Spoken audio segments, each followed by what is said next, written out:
অর্থ, সম্পদ এটি এমন কিছু যা আমরা প্রতিদিন ভাবি, অর্জন করার জন্য পরিশ্রম করি এবং কখনো কখনো তা নিয়ে দুশ্চিন্তা করি। কিন্তু কখনো কি ভেবেছেন কেন এই সুযোগ থাকা সত্ত্বেও কেউ আর্থিকভাবে সফল হয় আর কেউ হয় না? এর কারণ হলো অর্থ সম্পর্কে আমাদের জ্ঞান নয়, বরং আমাদের মানসিকতা। আজ আমরা আলোচনা করব দ্য সাইকোলজি অব মানি বইয়ের মূল শিক্ষা, যা আপনার অর্থ ও জীবনের প্রতি দৃষ্টিভঙ্গি একেবারে পাল্টে দেবে।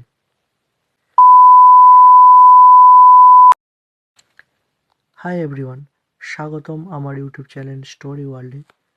যদি আপনি নতুন হন তাহলে জানিয়ে রাখি, এখানে আপনি দেখতে পাবেন অনেক স্টোরিজ, লাইভ লেসন ভিডিও এবং সামারাইজ বুকস এবং আরও অনেক মজার কন্টেন্ট।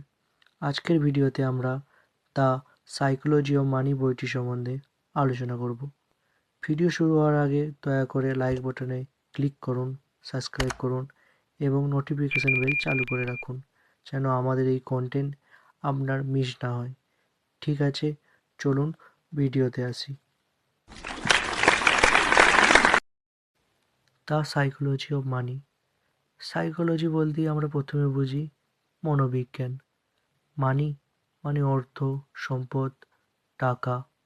অর্থাৎ আমাদের অর্থ, সম্পদ এবং টাকার প্রতি যে মনোভাবটা আছে সেটাকে নিয়েই মূলত এই বইটি। প্রথম পাঠ, অর্থ সম্পর্কে সবাই ভিন্নভাবে ভাবে। অর্থ নিয়ে কেউই পাগল নয়।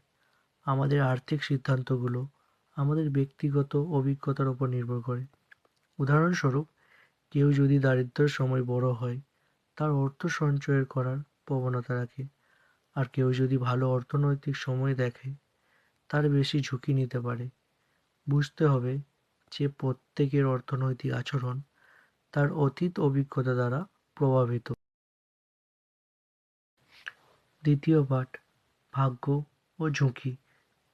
সাফল্য শুধুমাত্র কঠোর পরিশ্রমের উপর নির্ভর করে না, এটি একটি সঠিক সময়ে সঠিক জায়গায় থাকার উপরও নির্ভরশীল।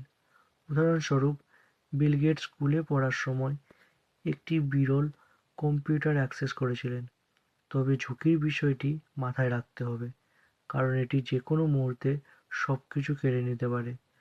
তাই শিক্ষা হলো বিনিয়োগের সাথে ঝুঁকিগুলো মোকাবেলা করা এবং বিভিন্ন ক্ষেত্রে বিনিয়োগ করা।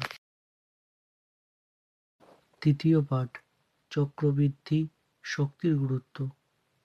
চক্রবৃদ্ধি এমন একটি প্রক্রিয়া যেখানে সময়ের সাথে সাথে ছোট ছোট বিনিয়োগ বিশাল লাভে পরিণত হয়।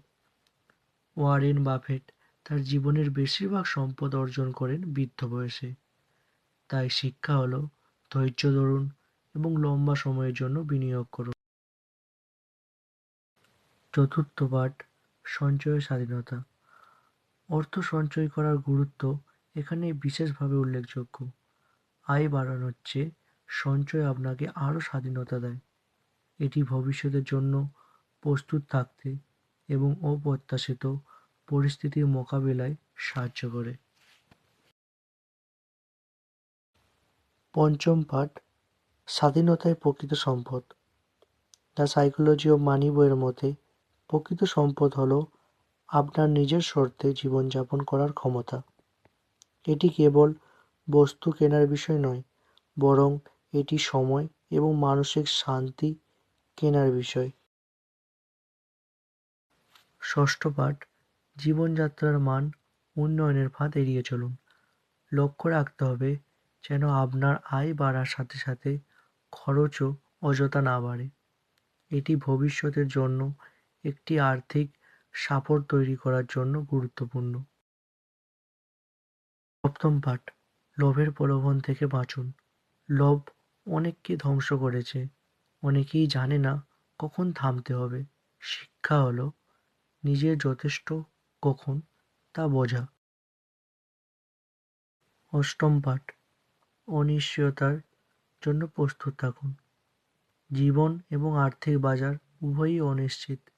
হাউসেল পরামর্শ দেন যে আশ্চর্যজনক ঘটনাগুলোর জন্য প্রস্তুত থাকুন, সঞ্চয় করুন এবং এক জায়গায় সব বিনিয়োগ করবেন না। উপসংহার: অর্থের মনস্তত্ত্ব আপনাকে শেখায় যে অর্থ কেবল সংখ্যা নয়, এটি আপনার আচরণ এবং মানসিকতার উপর নির্ভর করে। ধৈর্য, সঞ্চয় এবং প্রয়োজনীয় বিষয়ে মনোযোগ দিয়ে আপনি একটি আর্থিকভাবে নিরাপদ এবং স্বাধীন জীবন গড়ে তুলতে পারেন।